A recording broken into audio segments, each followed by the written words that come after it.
अलत्रं धनं पुत्रपौत्रादि सर्वं गृहं बान्धव सर्वमेतद्धि जातम्।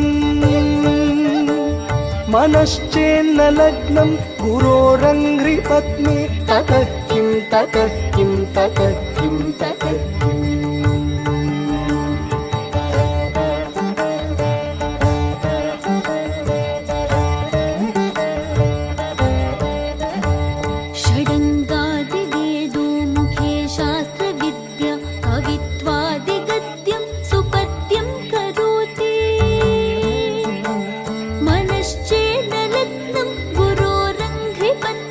ततः किं ततः किं ततः किं ततः किम्।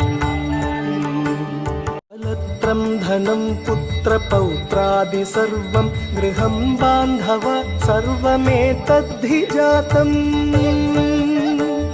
मनश्चेन्न लग्नं गुरोरङ्घ्रिपत्नी ततः किं ततः किं ततः किं ततः किम्। अलत्रं धनं पुत्रपौत्रादि सर्वं गृहं बान्धव सर्वमेतद्धि जातम्। मनश्चेन्न लग्नं गुरोरङ्घ्रिपत्नी ततः किं ततः किं ततः किं ततः किम्।